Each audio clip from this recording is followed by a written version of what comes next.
te souhaite la bienvenue sur mon podcast Off the Mat.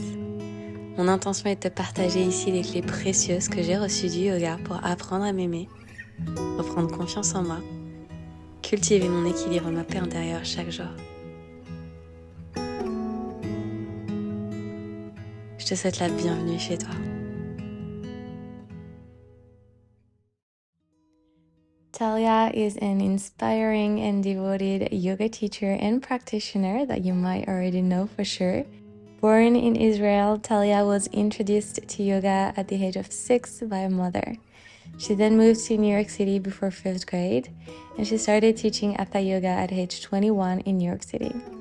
She's been partnering with renowned brands such as 𝑆𝑢𝑚𝑚𝑒𝑟 Yoga for years now, and in 2018, she founded her own yoga school, Love and All is Coming. She now lives in Lisbon with her husband and artist Ezra and their 2 children, Akiva and Elisheva. She practices, studies, and teaches yoga daily. We will definitely talk about Talia's devotion to a practice because I know this will inspire so many of us listening. Talia, I am so honored to have you for this discussion today. Thank you so much for being here. Thank you, Marine. I'm so happy to be here with you. I think the first question that everyone wants to ask you is, how did you get that flexible?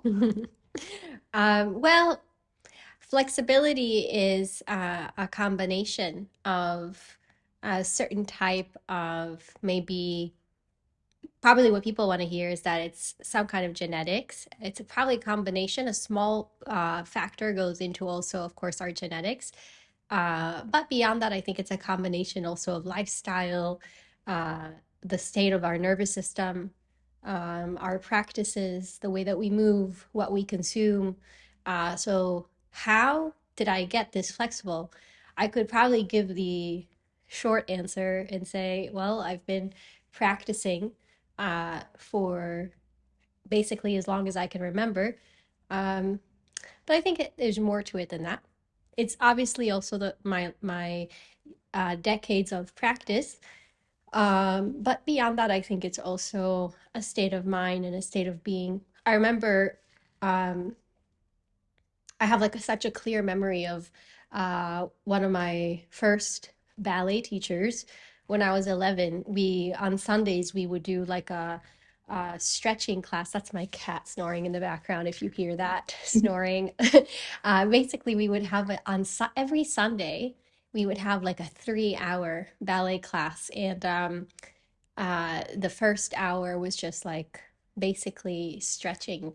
And I remember my teacher asking me this question that you're asking me now. She's like, how come you're so flexible? I heard that people who are very relaxed are flexible. Are you relaxed? And I was like, wow, I never really thought about it, but maybe, I don't know. So basically, people have been asking me this question for a very long time because for, like I said, as long as I can remember myself, I've been doing some kind of physical practice that include not only stretching, but that include some kind of stretching. So in the fields of gymnastics and ballet, and then in asana, people have always asked me. But I think ultimately, I again will repeat what I said in the beginning. There's probably some genetics that come into play, but I do have 3 brothers, and they don't they don't just do what I do. So it's clearly not just that. It's also you can have the same genetics like I do with my brothers and other like cousins. I have a huge family and we share a lot of genes. But it's not doesn't run it doesn't just run in the family. So there's clearly those of you who are hoping it's just all down to being born a certain way. It's not just that. That can give you a small advantage. But ultimately it's down to sustaining a practice for many, many years, which I have and do. Secondly, a certain state of mind that keeps the nervous system free from stress, basically fight or flight freeze mode as possible. And that's where yogic flexibility comes in, because it might be a little bit different than other modalities in that yogic flexibility works heavily on the nervous system, on the central nervous system. And that, in my opinion, in my experience, will have long-term effects, not just on the nervous system and on the mind, but also the effects seep through the body, and it's much less likely that the body will accumulate tension or unconscious movement patterns, because the increase of awareness in the mind body, in the subtle body, completely changes the way that we experience our body. So that's been my experience. Although I was trained as a child already at age maybe 3.5 or 4, I was already starting training with gymnastics techniques. And then from the time I was 11 until I was 17, I was training in classical ballet. I don't think that anything has shown me quite as much about the capacity of flexibility as much as I've learned through Hatha Yoga techniques, but more than that, like just yoga as a whole, like spiritual system. Because as someone who's always had an experience training the body, the philosophical aspect and ethical aspect of yoga has, I think, been ultimately the most powerful transforming factor. So not just the fact that someone is stretching, but how they're stretching, and why, and what is their mindset? What is their mindset when they're doing it? I think that's like the big shift. So even if I work with like a classical dancer, I can still help that dancer achieve, even though she's not really concerned about like the spiritual aspects of her stretching her body, I can still use some of the techniques that I understand and know from yoga to help that particular dancer or even contortionist achieve a deeper range through my particular understanding of how to soften and release the nervous system, or how to soften her mindset so that she's not in this, aggressive or competitive, like where is that movement coming from within that individual.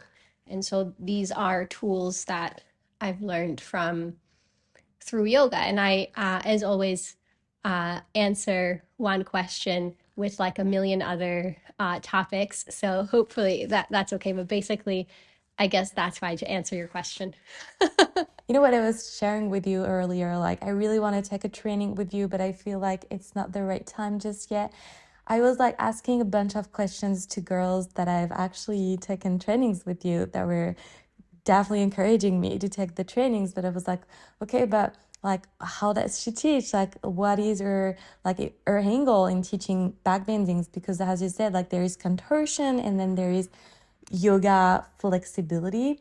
I have that gymnastic background as well, and I have that question that keeps coming back, like when you started gymnastic, were you so flexible? And I always say I've never been flexible.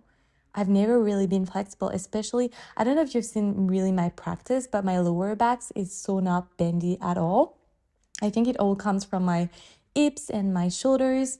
But basically, it's how much like yoga has helped me, because I always practice from the comfort of my home, and I feel like there is no stretch, like no stretch. There is no one watching me or anything like that. And this is how deeply I've come into my practice. So that was so interesting. Could you share a little bit more about what you teach? Because you spoke about Hatha Yoga, but I'm pretty sure a lot of people don't know what Hatha Yoga is.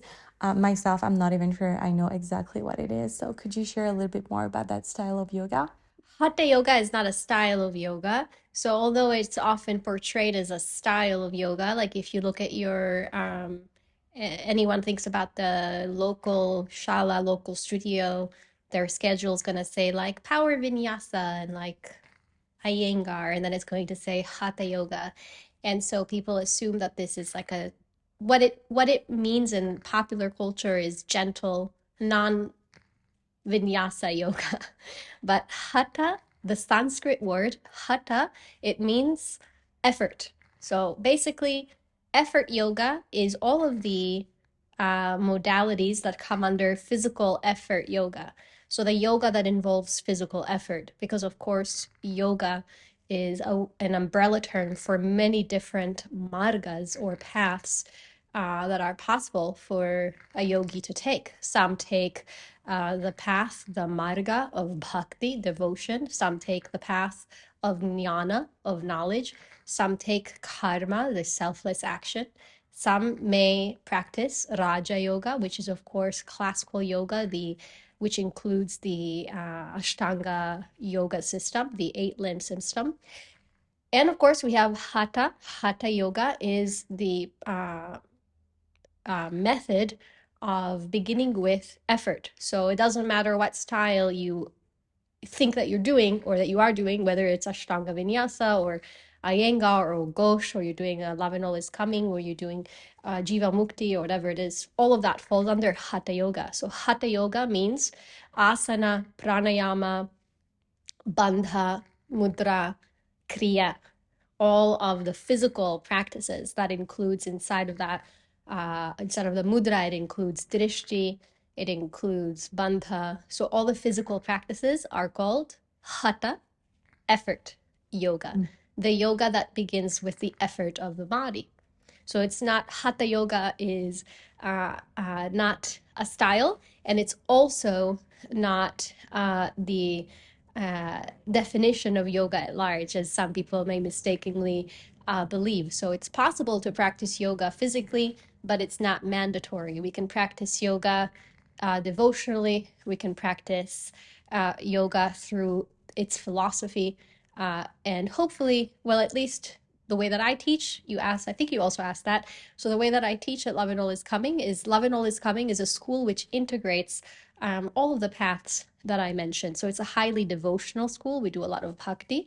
We also are highly philosophical, or aim to be at least as much as possible. So we believe in discussions and questions and inquiries, and of course, learning from the direct scriptural sources. So we're also very much a philosophical school, which emphasize study from the scriptures. So we aim to also take and integrate from jnana yoga. And we have the attitude of karma, meaning that we're teaching the students to offer the efforts without attaching to the results. So in that way, we also cover karma yoga. So we're process oriented rather than result oriented, although the results will clearly be there. But we are process oriented. We are more interested in the process and in offering the results, offering the results to the divine. And then lastly, of course, we practice the Hatha Marga, of course, and Raja, because we are we very much emphasize the path as laid down by sage Patanjali, so the Ashtanga Vinyasa from classical yoga. So basically, we integrate from all the paths, all of the margas, and our overall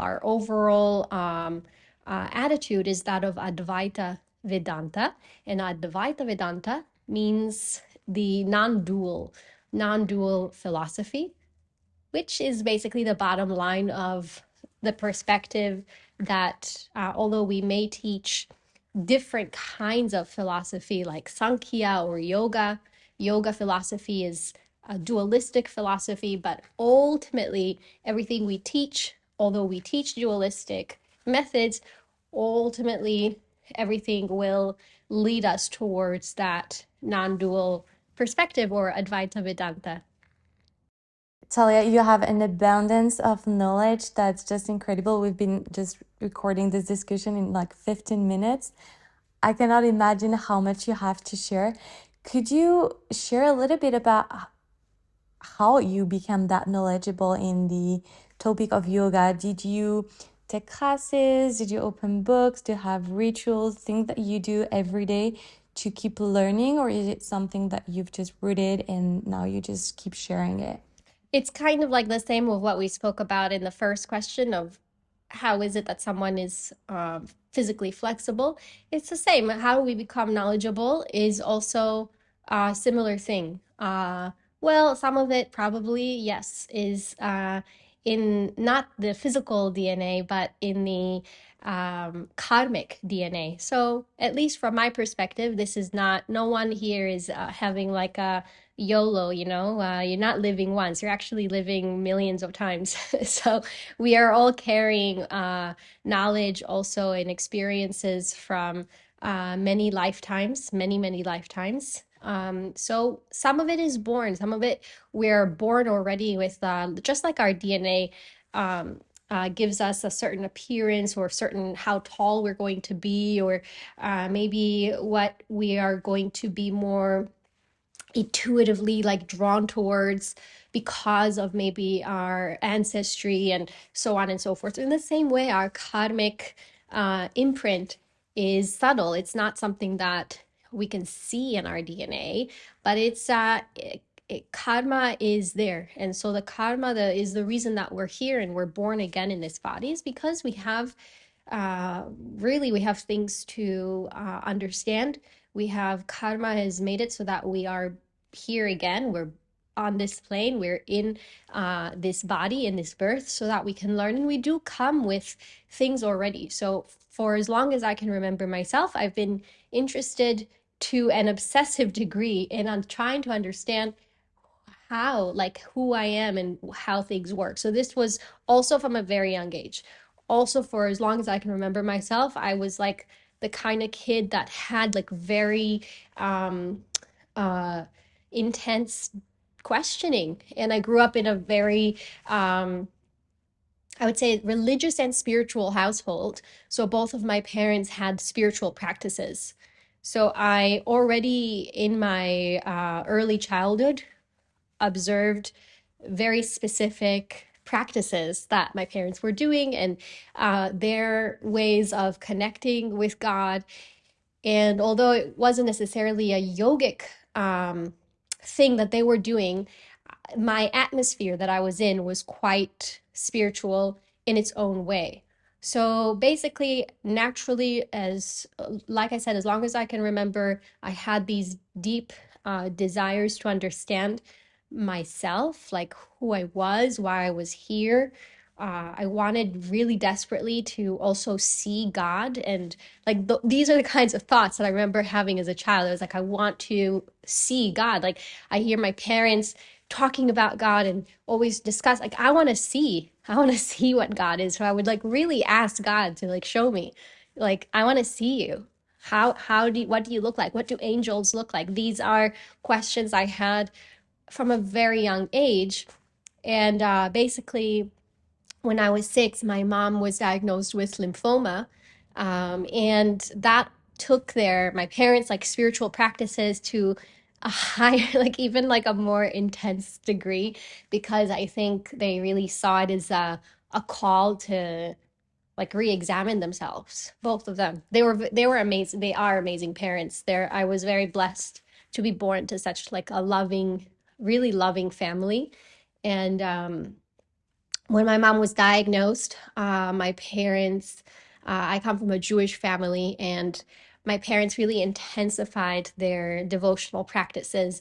We would, as a family, me and my 3 brothers and my parents, would every Saturday just read from the book of Psalms. And we would basically like, our goal was always to complete the full book.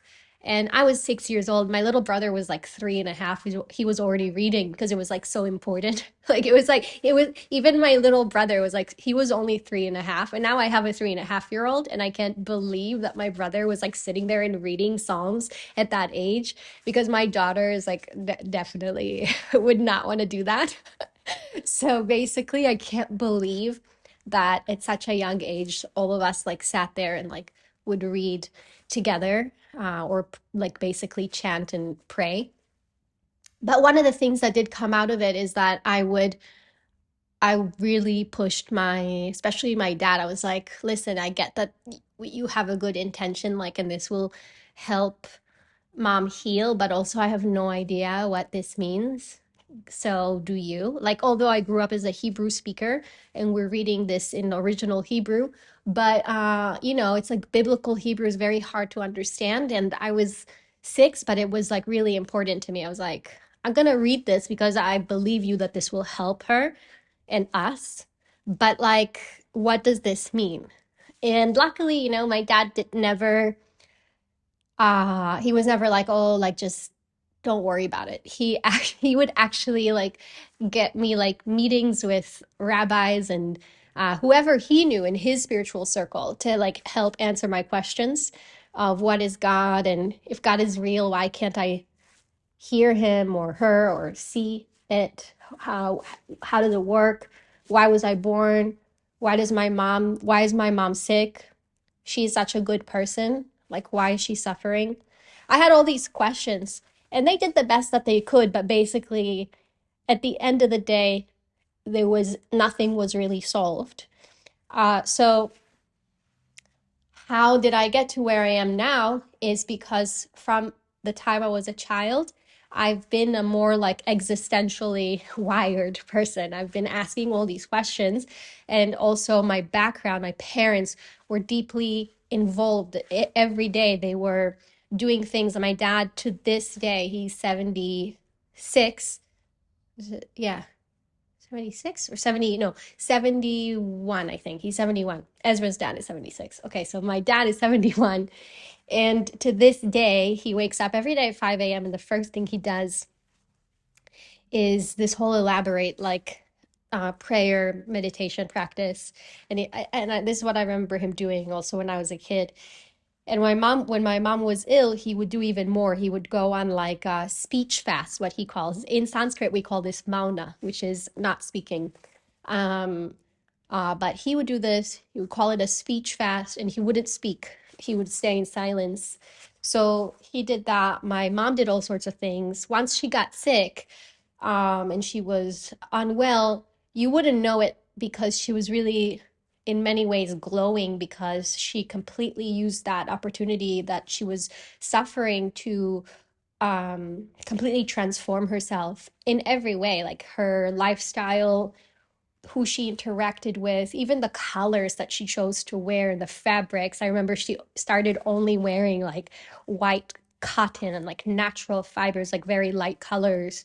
And she would listen to music, and she would have all plants. There were plants all over our house, and crystals. And mind you, my parents are also very practical people. My dad was a mayor, and he was like a very political, like social kind of person. So it's not like we were like hippies in as much. I would have loved to have like a much more relaxed, like hippie upbringing, but it wasn't like that. They were like actually quite structured, like I said, religious. My dad was in politics, like tie and suit, and like a whole like team of people, like very serious. But also he was very spiritual at the same time in his own way. And my mom had turned, she was a teacher, and she turned like a lot more into herself, and very bravely, like, I think also shed a lot of her um character, like her social persona, that she like let that go, and she got in touch with a softer side of herself. So I had that experience as a child, and I was very interested in her process. So I learned a lot. And the whole lymphoma, it took years. I think it was only when I was 11 that she had like fully healed and been in recession to this. Is that how you say it? Basically, it hasn't come back um, to this day. And she's amazing. My mom's amazing. My mom's been to the trainings, by the way. My mom's done all my trainings. She's been to like the 200 hour and 300 hour in India. And she's such an inspiration for people because she's 66, I think. Yeah, she's 66. And, she was like, by like 2 weeks into the training, most people, even though they're like in their 20s and 30s, they're like, can barely make it to that like first morning sadhana. that first morning practice because, of course, it's very intense. This training is very intense. And by 2 weeks and even a weekend, they're all like, I'm sure I'm going to sit down, I'm going to watch. And my mom would just be the first first one there, like never miss a class. So I think I was very lucky that I had very good examples. And as a child, I was very curious already, but I had amazing examples. My mom started practicing asana when she got lymphoma, when she was diagnosed. That's when she also discovered yoga asana. And so I saw her practicing asana from a young age. And I was interested. I was curious about yoga, but it's not, I would say that it was only years later that I decided that I would take on asana for myself. But at age 11, after thinking many years about, like I said, why are we here? What should we do? Do our actions matter? That's when I transitioned to a vegan lifestyle. I was 11 years old. It wasn't because of my parents or, this was like so long. It was like 26 years ago. So it's not like I saw it in social media or on TV or anywhere. Basically, it came through my own, I thought about it. I was like, you know what? Like, I don't really know the answer. God hasn't shown up to me yet. I've been asking God to make a sign like that they're there and maybe I can see them. But that didn't happen. But I was like, you know what? I still think that what we do matter. So what I started focusing on is more the aspect of ethics. And I think that's where I can source back that drive towards knowledge is from my parents, from my upbringing, what I saw with them, their connection to God, the practices that they did to heal and to stay strong, but also my own. I didn't like stop there. I think I kept questioning what they were doing and what I was exposed to. And further, I decided that what I do matters and what I consume matters. And it started for me with practical ahimsa. So ahimsa is a word that everyone hears and kind of throws around, but basically ahimsa means to cause the least amount of harm possible. And I think that this concept um, uh, has been really this teaching has been very important to me. So from the time I was 11, I'm 37 now, so 26 years. I've been committed to, at least in the way that what it is that I'm going to consume, that I'm going to adhere as much as humanly possible for me to create the least amount of harm. And that, it seems like a simple thing, oh, big deal, so you're vegan. What does that have to do with philosophy? But it just does. So philosophy is not just something that we throw around, like do some mental gymnastics and like leave it there. True philosophy has to be embodied. It has to be lived.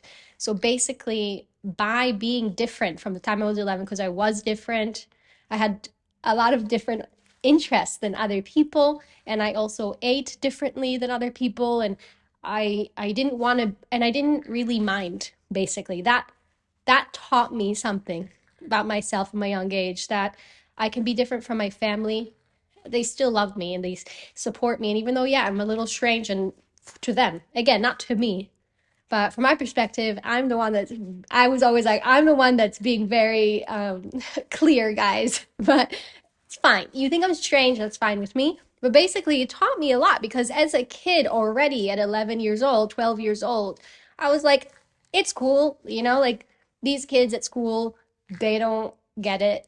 And my parents don't get it. And not maybe no one does, but it's fine with me. Like that gave me a lot of confidence from the inside, not from the outside. So I started to get to know myself and what I believe is right, and not and I didn't outsource that confidence in what I'm doing and who I am. So that gave me a lot of peace, and that's what I wanted to continue doing. So basically, I'm still to this day very much okay with people not fully understanding like why I'm doing what I'm doing. It's like, it's okay, that's fine. I'm whatever it is that I do though, it's quite intentional. And so I'd say that that ability as a kid to make my own decisions and follow through, like it's been the same for me since that time. It hasn't shifted. Once I do something and it comes from the inside, I commit. So I like stay with it and I'm completely in alignment. It's not a trend or like, I'm going to try this, I'm going to give it a try. It really comes from this deep connection and it's fully embodied. And so the search for knowledge comes from there, from a deep commitment. So when I practice yoga, in order to even come close to calling it yoga, I feel that I have to basically do everything in my efforts to be worthy of even studying this subject. And to do that, I just do all the preparations. So what I eat and how I treat my spaces and what it is that I consume, not just through food, but through sound, through visuals, what it is that I'm going to share with others. So basically, the yamas and niyamas, the ethics of yoga, are extremely important to me.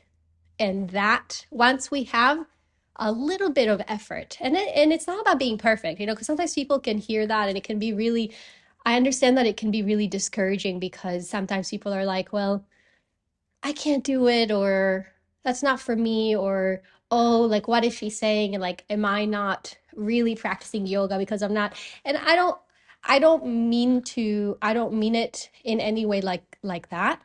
But what I do mean is that it's very important to for all of us to do the best that we can on any given day, make one day at a time commitment to cause the least amount of harm in the most practical everyday actions that we do, what we eat, what we consume, the way we speak, who we speak to, etc. These preparations are going to make all the difference when it comes to leading us in the right way towards knowledge and towards also the ability to understand it. So again, very lengthy response to your beautiful question, very lengthy response, but just so that people understand that it's not just like I opened a book. I can give you a room full of books, amazing books. And like, there might not be the desire to read any of them. And then maybe you have the desire, but then you don't have the attention span to do it. So it's just not enough. It's not enough. People can come also sit with a teacher and then nothing. Nothing. And it's not because the teacher isn't there, and it's not because the teaching itself doesn't work. No, it's because there's nothing we can do if the preparation isn't there. And that's where like the ethics come in. Practical ethics, practical things that we can do. Also the asana practice, that's where it's the most amazing preparation in my opinion. So philosophy and knowledge is something that for me is you cannot separate it from a yogic life. You cannot separate it from a yogic life. However, with even if you hire the most amazing teachers in the world to teach you, even privately, even if you have all the books in the world, and you attend every course, that you're so lucky that you're able to do all of this. Even if that's the case, if there isn't from the inside some desire and some inquiry into how it is that I'm living moment by moment and what it is I'm going to start saying no to. Because I think that's the thing that's most difficult for people, is that maybe they assume that yoga means freedom, and freedom means I do whatever I want. But in many ways, the freedom that yogis are interested in and are actually working towards is the freedom to basically not be dependent on all of the things outside of us. And that's tricky.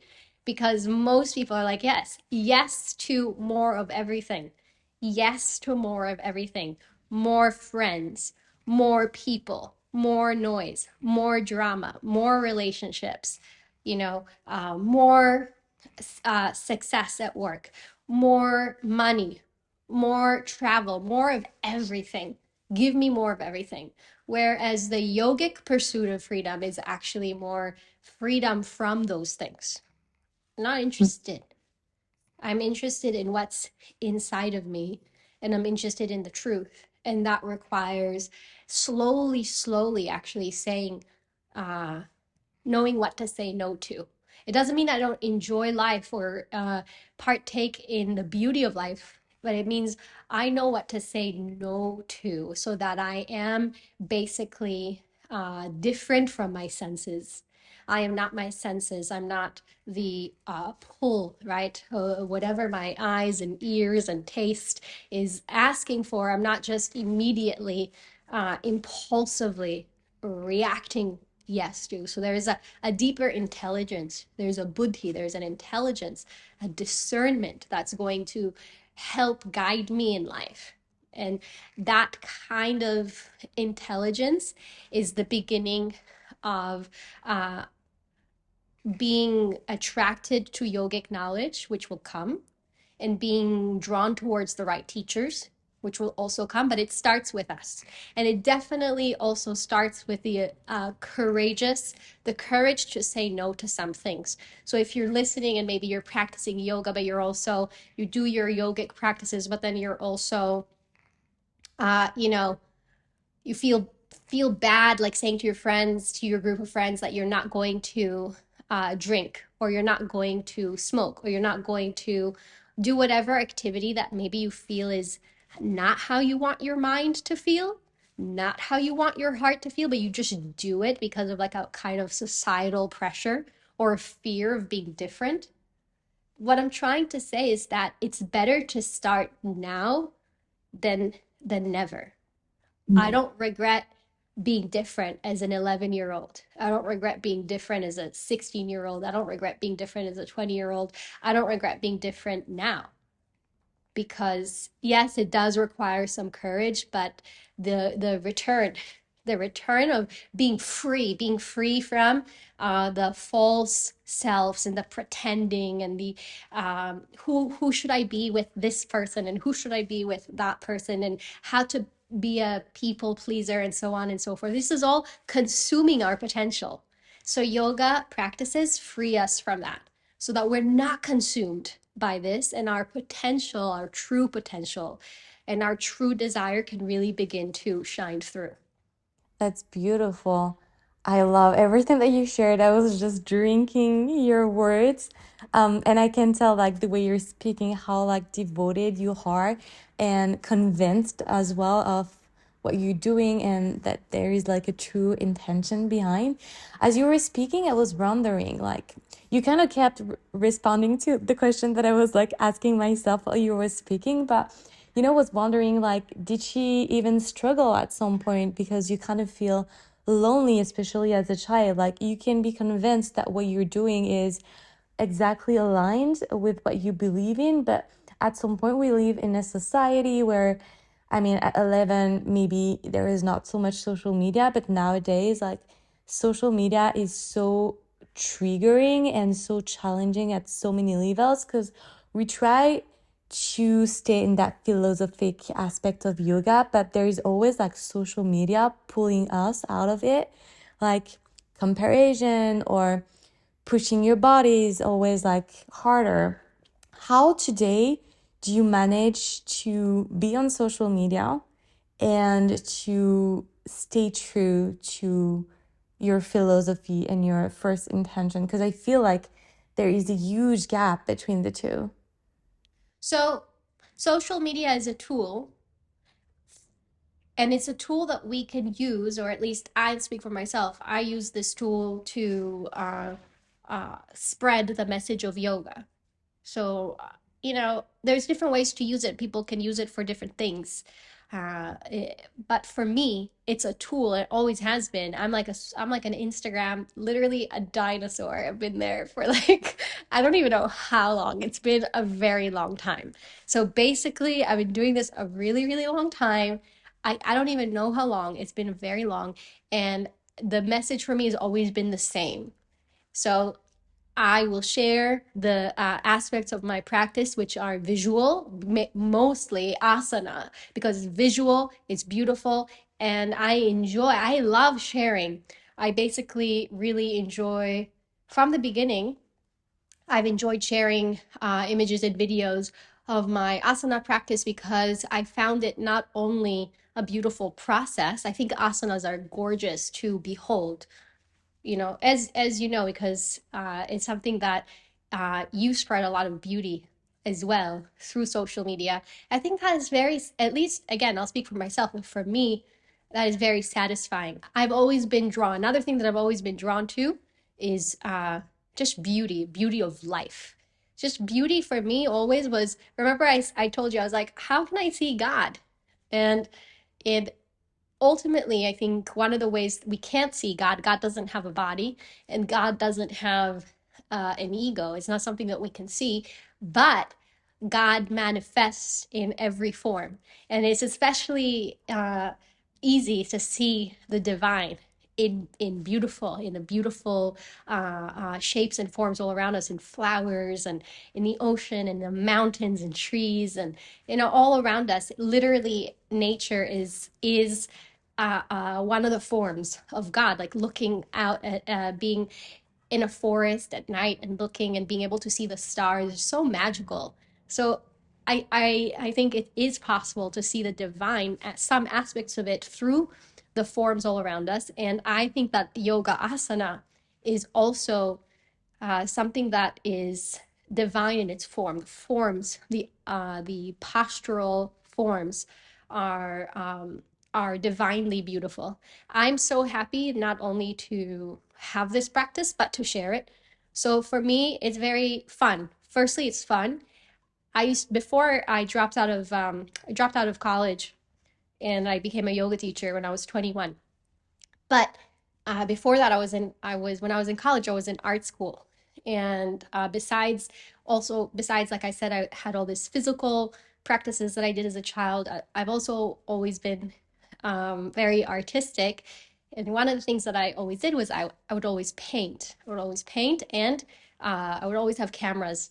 So we didn't have back when I was a kid, we didn't have social media, and I still remember the times of like film cameras, but then I also remember the transition into digital cameras. And I always had once we had digital cameras, me and my friends, we loved taking pictures. And so we didn't have camera phones, but we had digital cameras. And I loved taking pictures and editing them and working digitally with photos. I did this as a kid. Like, this was so fun and I love doing it. My dad got me like one of those like old MacBooks, and I would edit all my photos and I had so much fun. So basically, I'm artistic as well, meaning I love visual work. Okay, so the combination of the two is very natural for me. Working visually with images comes very natural to me because it's another thing that I always did. And so back in the days when I started teaching like 15 years ago, I used to use my digital camera. I would take pictures of my asanas or videos, and then I would put them on special like albums on my Facebook page. And then one day, my older brother, who's very kind of tech savvy, he was like, "There's a new app called Instagram, and you should put all of your pictures there." And it took me like a few months, but eventually I did do it.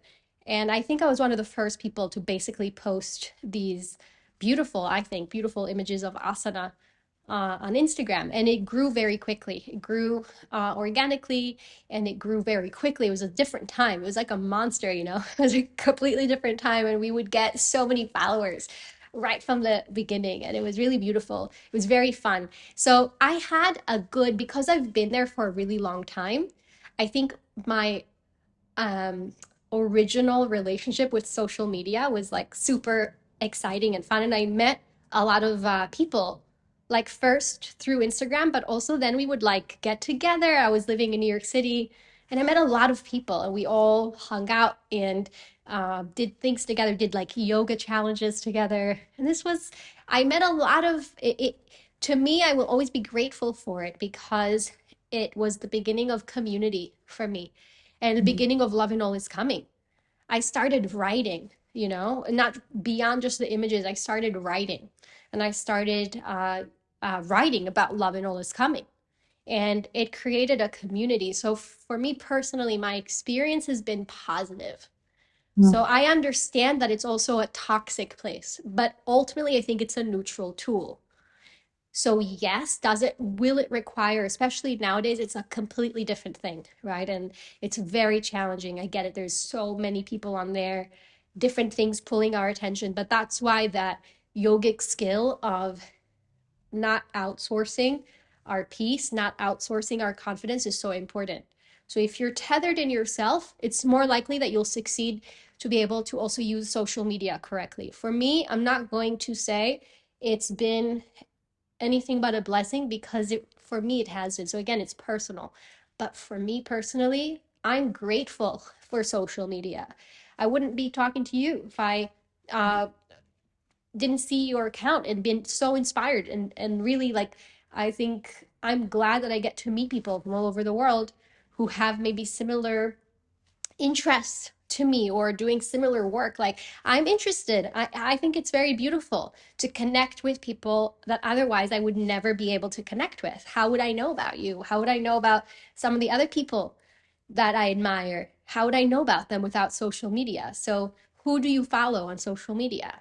Right? So even though it is difficult, it sucks our energy and time if we're not careful. At least we can curate it. Follow accounts that inspire you. Follow accounts that are not toxic, that are not making you feel badly about yourself. Maybe they are educating you in some way. So do the best that you can. Basically, I follow like yogic accounts that I like, follow like saints, I follow like cat accounts. Do what makes you happy, that's what I use it for.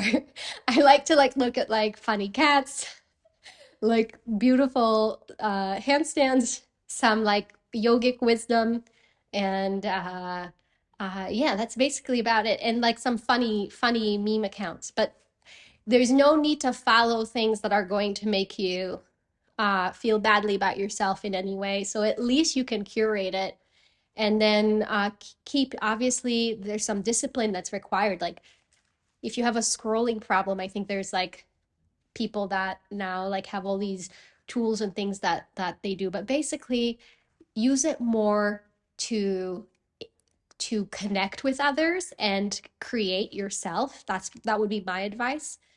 My advice is that you use social media as a tool, view it as a neutral tool, and that you are going to make it toxic or connective, okay? Based on your intention, your state of mind.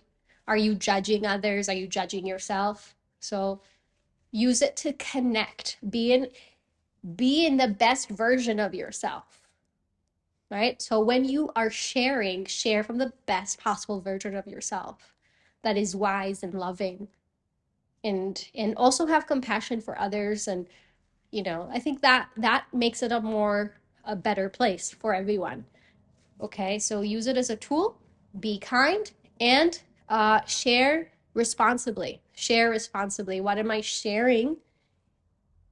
What's my intention? I think that's really going to make a difference. I think for me, I will say that without social media, I wouldn't have been able to be where I am today in terms of the spread of Love and All Is Coming and really having a large international community. I don't know how that would have been possible without that tool.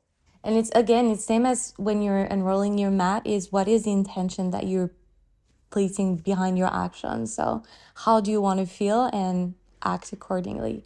I had a last question because I cannot wrap that podcast episode without asking you about your family, because I feel like it's something that is of course, very central in your life, and like the education of your kids and how you're passing down all this knowledge to your kids. But there is also your husband. So I wanted to ask you how building this family has changed the way you approach your life, you approach your own practice, the way you teach, and all of that, or is that been maybe an extension of the things that you were already doing? Well, I think having kids is like the way I explain it sometimes is that it's kind of like having a filter in your life, like a kind of like a what's really important filter in your life. So before, I never had the intention of having kids. Like I said, I was a very kind of philosophical kind of kid, existential, always asking questions. And one of the things that I really decided, like when I was very young, was I'm not going to have kids because I have to use all of my time and energy to answer all these questions that I have, you know? So I can't have kids. I have to be answering these questions and I have to make art or whatever it is I wanted to do. So it came as a surprise to me when I met Ezra, my husband. I happened to meet him after like a strange turn of events. And I was in Paris actually, and I ended up not being able to board a flight to New York where I was living. So I decided to go to Tel Aviv. Someone invited me to street meditation. I actually showed up. Strangely enough, I opened my eyes and I met Ezra. And since that point, everything changed in my life. I had to make a lot of decisions very quickly because I was living in New York. My teaching career and social media, all of that was like really at its peak. All of that was like at its peak. I was just expanding so much. I was 27 years old and New York City was I was living between New York City and LA and everything was opening up. So right when that happened, in the midst of all of that, I met Ezra again by chance. He was there in Tel Aviv by chance. He's from London. He was there by chance in a meditation. Then by chance I show up. Then I open my eyes and I see him. And from that moment that our eyes met, things shifted and changed. Basically, the first thing I did was I noticed that connection between us, but I tried to basically pretend it wasn't there. I was like, I remember when he asked me for my number because I had to leave the next day, and we were just talking, and he asked me for my number, and I didn't give it to him. I gave him my like work email, and basically. It took like I left and you know I kept going with my life, but he would write me the most hilarious and sweet emails, and this went on for like months until finally I was like, okay, let's we can do like we spoke on like on Zoom or Skype or something like this for a while, and then eventually after some months it became we met again. I saw him in London, and eventually I just had to make the decision that this person was very important to me, very important in my life. And I decided to leave everything that I had been building in the US and basically change everything and move. I moved to Jerusalem with him, where he was going to the Hebrew University. I left, I was basically retired for like 2 years at like 27 years old. I like basically left everything behind. And so I think that again is like a theme that I'm coming back to is like that inner call, that responding to an inner call, an inner voice that sounds, that even challenges our own like notions that we've held for so long. Like for me, it was very, I knew very much I was going to just not get married, not have kids, be in the US, not go back to where I was born, not go back to where my family is. I wanted to be as far away from that as possible. But I did that. I Even though I was so strong about not doing those things that I did it. So I even broke my own inner guides. I was like, you know what? Change of plan. We are going to do that. And so I went there. I went to Jerusalem. I got married. I had a kid when I was 29 years old, had a baby. All these things I thought I would never do. And yeah, so I think I surprised everyone around me, like who knew me. I remember my family just being like, who are you? And what have you done with our daughter who is like so adamant about living a different kind of life. So I think also having strong vision for ourselves, but also not becoming identified with it to such a degree that when life throws you a curveball, you're not able to adapt. Because I don't regret for a second, you know, following my heart and like leaving everything that was going on there and almost like starting anew with this person. So for me, Ezra was and is we together are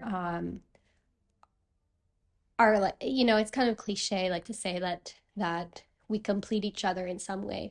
Of course, we're complete and whole as we are. You don't need to seek someone out to complete you, and I certainly wasn't seeking anyone at all. But meaning in the transactional world that we're in and how it is that we're going to face the world, I'm happy that I have Ezra by my side and we're best friends. We just have the best time. We're constantly just giggling and laughing and just having the best time together. And yes, also our values match. And he's able to meet my intensity. I don't know if you can feel it, but he's able to meet my intensity with like a lightheartedness. So basically, we match each other. I'm very intense, I'm very focused, hyper focused, and he is uh, everywhere all at once and very light. So he doesn't mind my intensity. He can handle it and kind of like dance with it in a way that maybe with other people they're like, oh, it's like too much. So we're best friends. We have a lot of fun together, and my kids, by extension, are also they're our best friends. They're our teachers, and like I said in the beginning, they're the filter of like what's really important because they always come first. They come first. My family comes first, but also the way that we raise the kids and our lifestyle is yogic. So everything that we do is a part of our practice. And I do leave probably a total of like 2 months a year without my kids, 2 months a year and probably total amount of time without my kids because I go and I do these long trainings and events. And that's okay too because I have such a strong relationship with them, such a strong connection and bond, and because I also trust Ezra and 110%, and because he is such an amazing parent that I don't feel at all, like my mind doesn't travel here. Like when I'm away, I don't even have to have a doubt for a second, so I'm very blessed, but also I will say that those blessings came with a lot of challenges. It wasn't easy. I'm giving you like the fast story because it's like an hour podcast. But that's not to say there weren't challenges, okay, to anyone listening. It's not like it was like, woo, so easy. No, there were a lot of things that I had to let go of. There were whole tangents that I had to say, okay, I'm not going in that direction anymore. Not because it wasn't a good direction. It was awesome, but because I I chose to let it go and experience something else. So there were a lot of challenges, there were a lot of doubts. There were also a lot of challenges in terms of relationships with Ezra, with parents growing up, with friends, with even now with people that I'm working with. There's always challenges. So challenges don't end when we are on a yogic path or any path. The challenges don't disappear. They're there, but it's not necessarily what I'm identifying with or focusing on, right? So challenges are always there, but we don't have to interpret them as like suffering, so we don't have to. So external challenges, of course, are there. Internally, we have the choice how we respond, how it is that we're going to play along with whatever is happening. Thank you so much, Talia, for sharing all of that. I honestly feel so blessed. I feel like I've just received everything that you shared. It was so inspiring. You have so much wisdom. I'll put in the description of the episode all the links for people that are interested in getting to know you better, getting to know your school and the upcoming retreats and trainings, because you're traveling a lot all year round, right? Do you have any upcoming, so this episode will be up over summer. Do you have upcoming retreats, training that you're leading maybe in fall or winter? Yeah, so we do trainings. We're not really doing retreats, but we do have, I travel and do workshops pretty much all over the world. So you just have to check. But in terms of the trainings that are coming up in the fall, we have November 3rd to the 19th, our Heart of Devotion 200-hour training in Portugal. So we're doing it in Portugal this year. And we're very much looking forward to that. And then our annual 300-hour embodied practice training will happen as always in Rishikesh, India, and that's April 2nd to the 22nd. This one has been a call for me for about 2 years, so I'm still on top of the bucket list, but we'll see. Well, thank you again so much, Talia, for your time and for sharing all of this. Thank you, Marine. It's been a pleasure.